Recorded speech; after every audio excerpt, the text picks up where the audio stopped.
Hello students, यदि आपको मेरे वीडियोस पसंद आ रहे हैं तो सब्सक्राइब बटन को प्रेस करके मेरे चैनल को सब्सक्राइब कर लें और बेल बटन को प्रेस कर दें ताकि मेरे नए वीडियोस के आने की सूचना आपको तुरंत मिल जाए।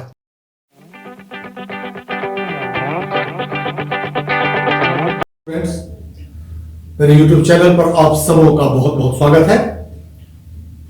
पिछले लेक्चर में हमने प्रीपोजिशन के कुछ क्वेश्चंस को रखे थे और हमने सोचा था कि 2018 के भी कुछ क्वेश्चंस को हम बताने की कोशिश करेंगे, लेकिन आप लोगों का क्वेश्चंस में इंटरेस्ट लगभग न के बराबर है, तो फिर मैंने उसको छोड़ दिया है और आज एक नया टॉपिक लेकर चलना चाह रहे हैं, टाइम एंड टेंस। लेकिन सबसे बड़ा प्रॉब्लम क्या होगा कि केवल नियम आप लोग समझेंगे और क्वेश्चंस नहीं समझेंगे तो फिर ये आधा काम आपका होगा, आधा काम बिल्कुल नहीं होगा। तो नियम की हम चर्चा कर रहे हैं क्योंकि ज्यादा इंटरेस्ट आप लोग इसी में रखते हैं, प्रॉब्लम्स में कम रखते हैं। तो टाइम एंड टेंस को हम आज शुरू कर रहे हैं और जैसा कि हमने टर्म लिख दिया है यहां, टाइम एंड टेंस, और हिंदी में हम लोग उसको कहते हैं समय और काल। तो टाइम क्या है, टेंस क्या है, ये दोनों टर्म्स आपको समझने पड़ेंगे और ये दो टर्म्स यदि आप अच्छे ढंग से समझ लें तो टेंस की आधी समस्या आपकी समाप्त हो जाती है और आधी समस्या केवल बचती है नियमों के बारे में जानने की। तो अक्सर आप लोग टाइम एंड टेंस सुनते हैं या कहते हैं कि present tense, past tense, future tense, और भले ही आप वाक्य बना लेते हैं कि वह जाता है, वह खाता है ना, वह जाएगा, वह खाएगा। आप present tense, past tense, future tense आप इसको कह देते हैं, लेकिन इसमें प्रेजेंट का मतलब क्या हो, टेंस का मतलब क्या है, पास्ट का मतलब क्या हो, टेंस का मतलब क्या है, फ्यूचर का मतलब क्या हो, टेंस का मतलब क्या है, या हम प्रेजेंट टेंस ये टर्म क्यों इस्तेमाल करते हैं, पास्ट टेंस हम क्यों इस्तेमाल करते हैं, फ्यूचर टेंस हम क्यों इस्तेमाल करते हैं, इसका मतलब क्या है। तो मैं समझता हूं कि शायद हो सकता है आप में से कुछ लोग जानते भी हों, लेकिन मुझे जहां तक अपना लगता है कि ये दोनों टर्म्स टाइम एंड टेंस आप में से अधिकांश लोग नहीं समझते हो, या प्रेजेंट टेंस का माने क्या होता है ये भी नहीं समझते हो। केवल सेंटेंस आप इस्तेमाल कर लेते हैं, गोज, कम्स, वेंट, आप समझते हैं कि प्रेजेंट टेंस हो गया, पास्ट टेंस हो गया, लेकिन वाकई में मतलब क्या है इसका। तो ध्यान रखिएगा कि टाइम एंड टेंस, सबसे पहले ये दो टर्म्स आप बढ़िया से समझ लीजिए।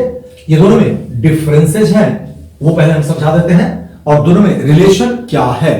क्यों हम टाइम एंड टेंस की चर्चा, जब भी टेंस करते हैं तो टाइम सामने में खड़ा हो जाता है, और टाइम को यदि व्यक्त कर रहा है तो टेंस खड़ा हो जाता है, अर्थात दोनों एक दूसरे से बिल्कुल क्लोजली रिलेटेड है, या कहें कि दोनों एक दूसरे पर बिल्कुल आश्रित है। तो डिफरेंसेस भी है लेकिन एक दूसरे में रिलेशनशिप भी है ना, एक के बगैर दूसरा स्टेट नहीं करेगा। तो टाइम सबसे पहले हम लेकर चले, कुछ डिफरेंसेस हम आपको समझा देते हैं। इधर देखिएगा कि टाइम जो है यह एक नॉन ग्रामेटिकल टर्म है, अर्थात ये ग्रामर का टर्म नहीं है, या दूसरे शब्दों में हम कहें तो एन ऑर्डिनरी वर्ड है, एक सामान्य सा शब्द है इन द इंग्लिश डिक्शनरी, अंग्रेजी के डिक्शनरी में।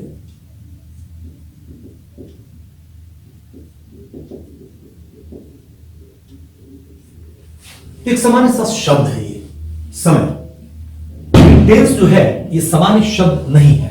टेंस क्या है, यह एक ग्रामेटिकल टर्म है, ग्रामर का टर्म है, और ग्रामर के टर्म का मतलब क्या हो गया कि ग्रामर एक तरह से लॉ बुक है ये, है ना। किसी भी भाषा के नियमों का डिस्क्रिप्शन, नियमों की चर्चा, नियमों का संकलन ग्रामर में रहता है। तो पहला डिफरेंस तो यह हो गया कि टाइम एक ऑर्डिनरी वर्ड है, जबकि टेंस एक टर्म है ग्रामर का। अर्थात हम एक स्टेप और आगे बढ़े तो हम ये कहें कि टाइम फ्री फ्रॉम लैंग्वेज है, इसका भाषा से कोई संबंध नहीं है, ये भाषा से मुक्त है ना। जबकि टेंस जो है ये ग्रामर का टर्म है, और ग्रामर लैंग्वेज का लॉ बुक हो गया। इसका मतलब हुआ कि यह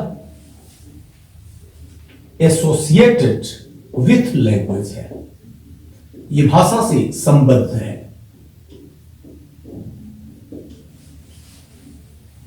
तो ये फ्री फ्रॉम लैंग्वेज है, वो एसोसिएटेड विथ लैंग्वेज है। देखिएगा कि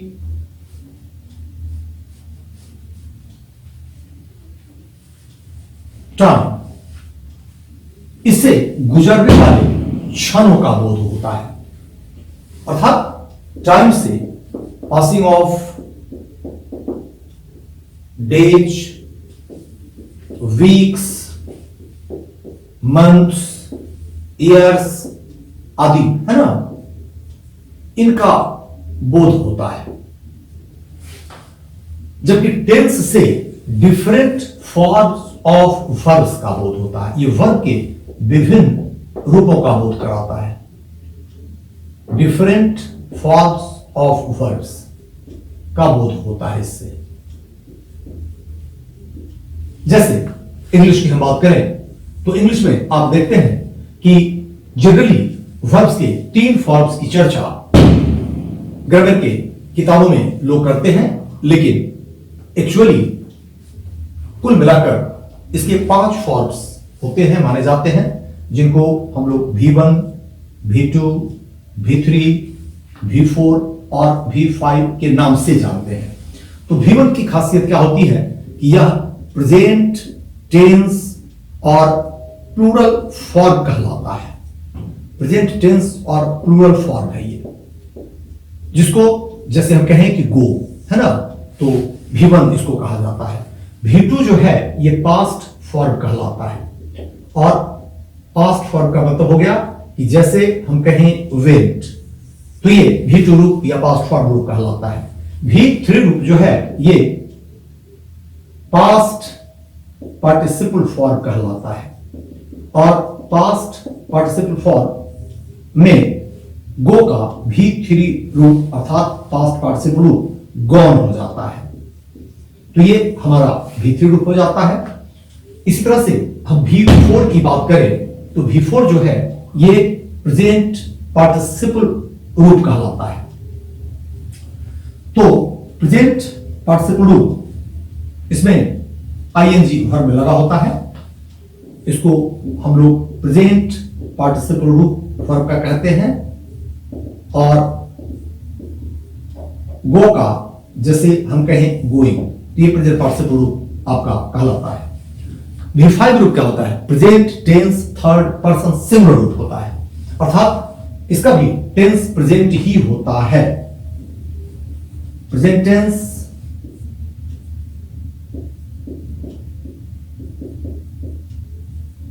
थर्ड पर्सन और सिंगुलर रूप अर्थात सिंगुलर फॉर्म। इसके अंत में एस आदि लगा होता है, जैसे गो का हम कहें गोज, तो ये V5 रूप हो जाता है। तो tense different forms of verbs का बोध कराता है। इसका मतलब टेंस का मतलब निकल गया V1, V2, V3, V4, V5, है ना, इसको हम लोग टेंस कहेंगे। अब स्थिति क्या है कि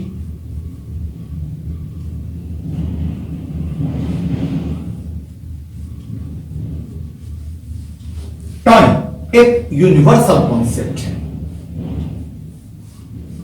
टाइम एक यूनिवर्सल कॉन्सेप्ट है, अर्थात एक विश्वव्यापी धारणा है, एक यूनिवर्सल कॉन्सेप्ट है।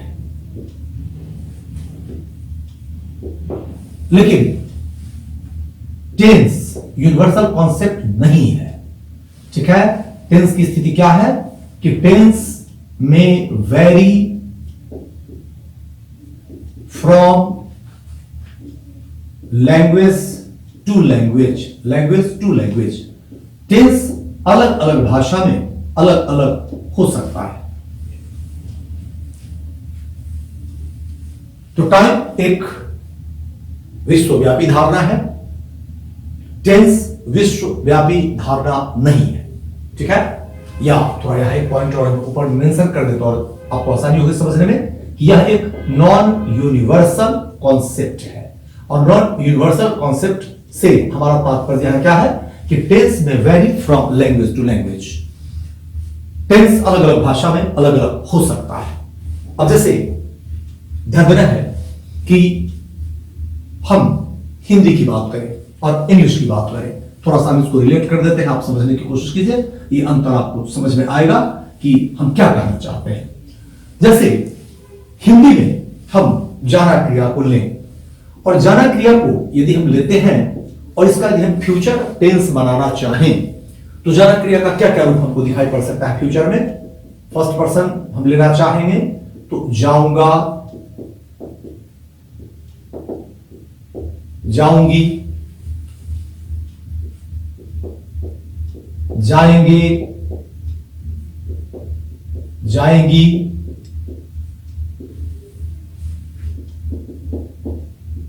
जाओगे,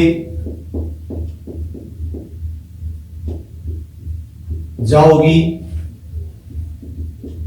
जाएगा, जाएगी, है ना। कुल मिलाकर हम समझने की कोशिश करें तो फिलहाल हमको फ्यूचर में जाना क्रिया का ये 8 रूप दिखाई पड़ रहा है ना। कहीं जाऊंगा, कहीं जाऊंगी, कहीं जाएंगे, कहीं जाएंगी, है ना, आदि आवश्यकता अनुसार हम इस्तेमाल कर सकते हैं। लेकिन इंग्लिश की हम बात करें तो इंग्लिश में आप नोटिस करें तो इंग्लिश में कोई फ्यूचर फॉर्म वर्ब का नहीं है, अर्थात नो फ्यूचर फॉर्म। और नो फ्यूचर फॉर्म यदि वर्ब का है तो इसका मतलब क्या हुआ कि हम कह सकते हैं कि नो फ्यूचर टेंस। इंग्लिश में कोई फ्यूचर टेंस नहीं होता है। यदि हम 5 फॉर्म्स की बात करें तो जिसमें हमने आपको V1, V2, V3, V4, V5 की बात की तो आप नोटिस कीजिए कि इसमें हमने कहा कि ये प्रेजेंट टेंस प्लूरल नंबर रूप है, इसमें हमने कहा कि ये पास्ट टेंस रूप है, इसमें हमने कहा कि ये पास्ट पार्टिसिपल रूप है, फिर इसमें हमने कहा कि ये प्रेजेंट पार्टिसिपल रूप है, फिर इसमें हमने कहा कि present tense third person singular रूप है और ये वर्ब के 5 फॉर्म्स हैं। यदि आप नोटिस कीजिए किसी में फ्यूचर टर्म नहीं लगा हुआ है, अर्थात कोई भी इसमें से फॉर्म ऐसा नहीं है जो जाऊंगा का अर्थ दे दे, जाऊंगी का अर्थ दे दे, या इसका कोई ऐसा रूप बनता ही नहीं है जिसको हम कहें कि ये इसका फ्यूचर रूप है। कोई ऐसा फॉर्म नहीं होता है।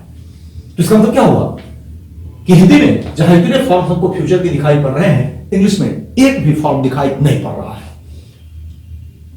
अब स्थिति क्या है कि इसका मतलब यह नहीं हुआ कि इंग्लिश में फ्यूचर टाइम नहीं है। टाइम पूरी दुनिया में 3 खंडों में बांट कर देखा जाता है, पास्ट, प्रेजेंट, फ्यूचर।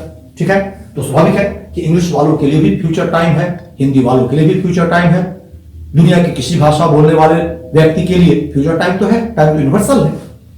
अब यह की बात है कि उस भाषा में अर्थात इंग्लिश में फ्यूचर टाइम व्यक्त करने के लिए कोई वर्ब का अपना रूप नहीं है।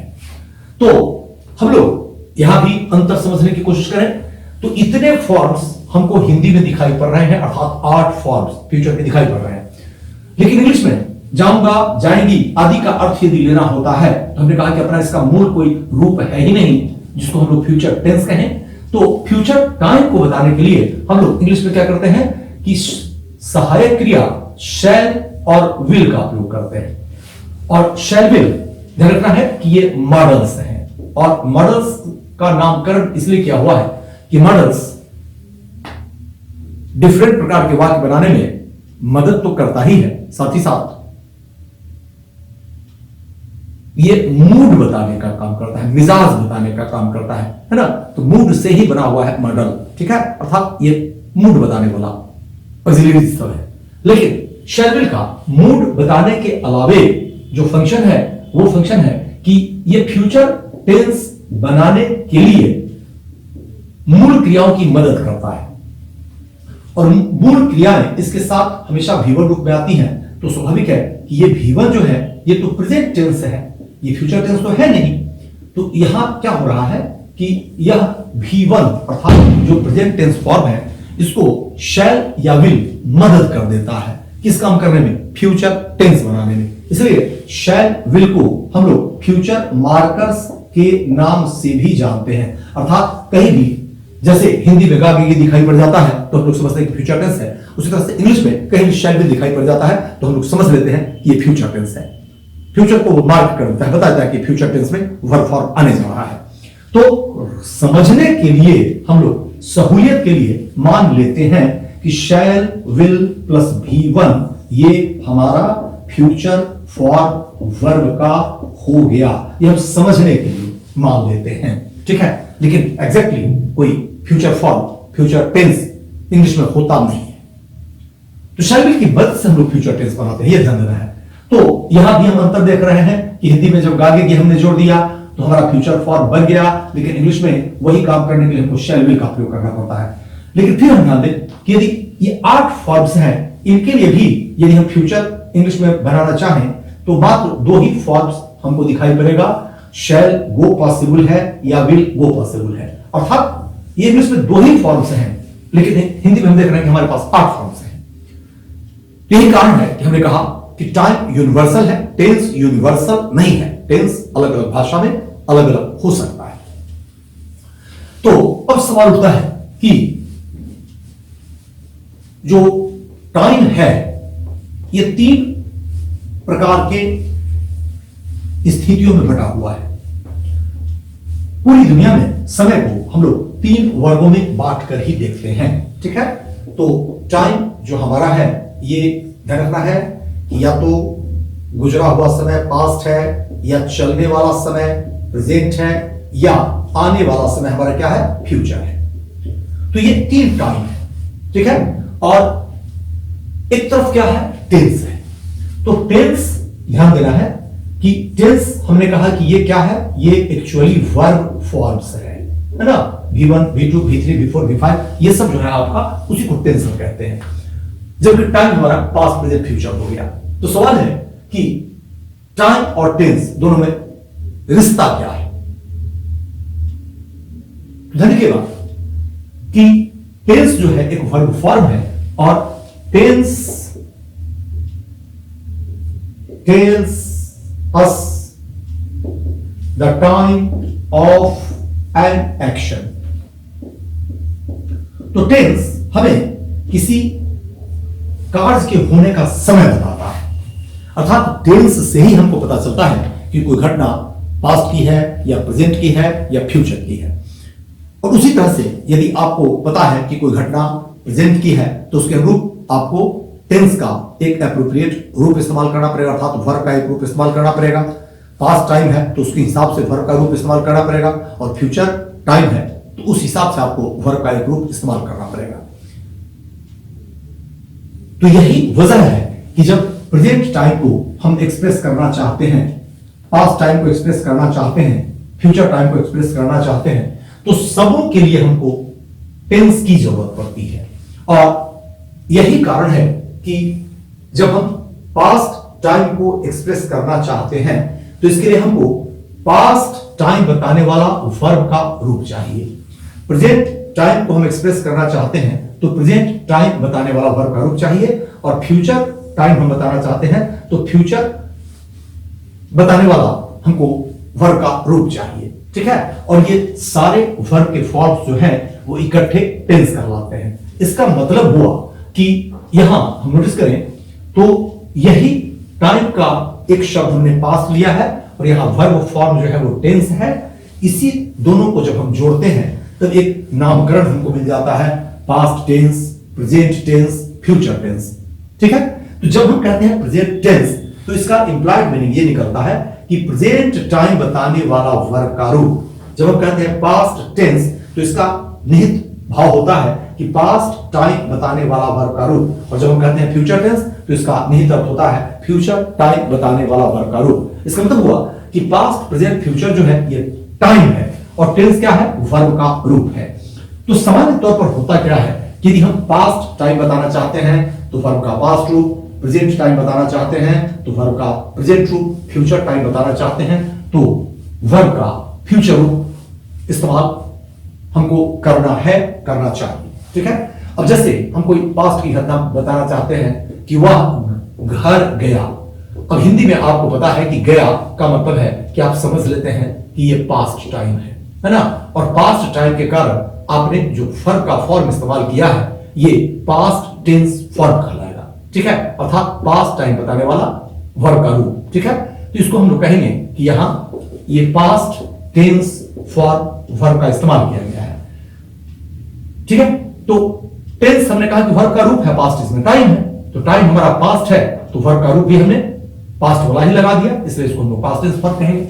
यही यदि इंग्लिश में हमको लेना है तो कहीं ना कहीं से हमको पता रखना पड़ेगा कि गो क्रिया का जो पास्ट रूप है अर्थात V2 रूप है वो वेंट है, तभी हम कह पाएंगे कि ही वेंट होम। अब स्थिति क्या है कि यदि आपको पता है कि घर जाने का काम हो गया, पास्ट की घटना है, तो हमने वेंट कर दिया, ठीक है, और ही वेंट होम हमने कर दिया, ठीक है।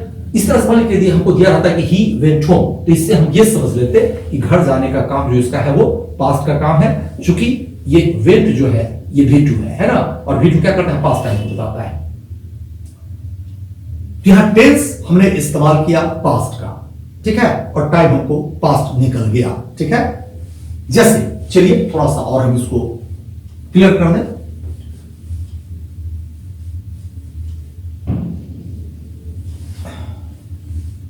हम कहते हैं कि ही वेंट होम। अब इसमें स्थिति क्या हो रही है कि टाइम क्या है इसका, घर जाने का पास्ट है, और इस पास्ट टाइम को बताने के लिए हमने V2 का प्रयोग किया, और V2 क्या है, टेंस है, वर्ब का फॉर्म है, और इसमें हम नोटिस करें तो टेंस भी हमारा जो है ये क्या है, पास्ट है। तो इसमें जो टाइम है वही टेंस है, ठीक है, वही टेंस हमने इस्तेमाल किया है। इसी तरह से यदि हम कहते कि शी विल गो देयर, वह वहां जाएगी, हम नोटिस करें तो हमने कहा कि गो और खुद अपने आप में प्रेजेंट टेंस है, और विल के कारण इसको हम मान लेंगे कि समझने के लिए कि ये क्या है, ये फ्यूचर टेंस है। अब यदि फ्यूचर टेंस हमने इस्तेमाल किया है, इसका मतलब है कि जाने का काम भविष्य में होगा, फ्यूचर में होगा। इससे हमको क्या पता लग गया कि यहां जो टाइम है ये टाइम क्या है, फ्यूचर है, और टेंस भी जो है हमारा वो फ्यूचर है। तो टाइम फ्यूचर है और टेंस भी हमारा फ्यूचर है।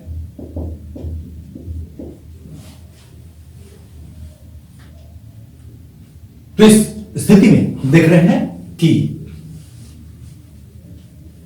प्रेजेंट टाइम है तो उसके लिए हमने प्रेजेंट टेंस इस्तेमाल किया, पास्ट टाइम है उसके लिए हमने पास्ट टेंस इस्तेमाल किया, फ्यूचर टाइम है उसके लिए हमने फ्यूचर टेंस इस्तेमाल किया, ठीक है। तो चलिए प्रेजेंट का भी एक उदाहरण ले लेते हैं। जैसे हम कहें कि ही इज टायर्ड, वह थका है। अब ही इज टायर्ड, वह थका है, इस क्या है, प्रेजेंट रूप है, बी क्रिया का, ठीक है। तो इससे हमको यह पता लगता है कि इसमें टाइम जो है ये प्रेजेंट है, और टेंस भी हमने इस्तेमाल किया है वो भी हमारा प्रेजेंट ही है। तो इस तरह से हम क्या देख रहे हैं कि यदि टाइम दिया हुआ है तो उसके हिसाब से हम टेंस इस्तेमाल कर लेंगे, और यदि टेंस दिया हुआ है तो इसके हिसाब से टाइम निकाल लेंगे। तो सामान्य तौर पर होता है कि जो टाइम होता है वही टेंस होता है, जो टेंस होता है वही टाइम होता है, लेकिन हमेशा ऐसा नहीं होता है। टाइम कुछ और हो सकता है, आपका टेंस कुछ और हो सकता है। जस्ट एक एक एग्जांपल हम केवल ले रहे हैं ये समझने के लिए कि टाइम और टेंस फिर एक दूसरे से अलग हो सकता है। अब जैसे यदि हम कहें कि the earth moves round the sun, ठीक है, पृथ्वी सूर्य के चारों ओर घूमती है। अब हम ध्यान दें तो इसमें नोटिस करें तो टेंस हमने क्या इस्तेमाल किया है, टेंस इस्तेमाल किया है प्रेजेंट। लेकिन यदि आप टाइम नोटिस करें तो टाइम इसमें क्या है, पास्ट प्रेजेंट फ्यूचर तीनों है ना। कल भी पृथ्वी घूमती थी, आज भी घूमती है, और आने वाले समय में भी घूमेगी, अर्थात टाइम इसमें तीनों है। तो टेंस हमने प्रेजेंट इस्तेमाल किया है, लेकिन टाइम पास्ट प्रेजेंट फ्यूचर तीनों इसमें दिखाई पड़ रहा है, ठीक है। चलिए इसी तरह से एक आध एग्जाम्पल हम और लें। यदि हम कहते हैं कि you will have heard the name of Mahatma Gandhi, आपने महात्मा गांधी का नाम सुना होगा, तुमने महात्मा गांधी का नाम सुना होगा। यदि यह वाक्य हम इस्तेमाल करें तो आप नोटिस कीजिए तो हमने क्या इस्तेमाल कर दिया है, will have heard।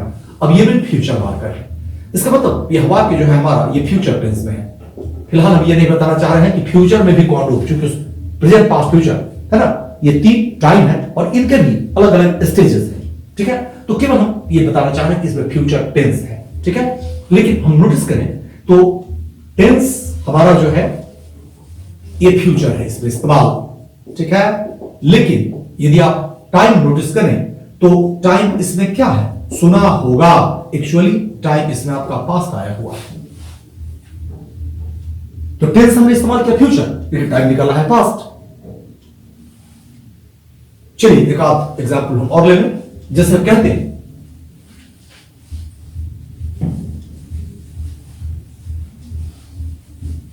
If I were bird, यदि मैं पक्षी होता, आई वुड फ्लाई, मैं उड़ता। अब इसमें हम नोटिस करें तो वेयर या वुड फ्लाई, ये दोनों माना क्या है, टेंस। यदि ध्यान दें तो पास्ट है। लेकिन हम समझने की कोशिश करें तो जब हम कहते हैं यदि मैं पक्षी होता तो मैं उड़ता, ये कामना, हमारी कल्पना, प्रेजेंट की कल्पना है, इस समय की कल्पना है, ठीक है। अर्थात इसमें टाइम हम नोटिस करें तो टाइम हमारा क्या है, प्रेजेंट है।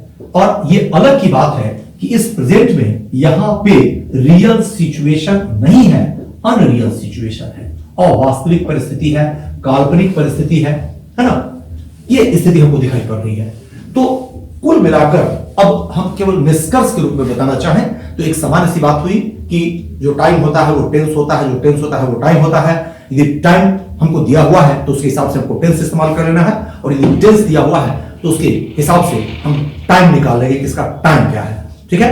तो एक तो सिचुएशन ये बनता है कि जो टाइम होता है वही टेंस होता है, जो टेंस होता है वही टाइम होता है। लेकिन हमेशा ऐसा नहीं होता है, जैसा कि जस्ट 2-3 एग्जाम्पल से हमने समझने की कोशिश की। टाइम कुछ और हो सकता है, टेंस कुछ और हो जा सकता है, ठीक है।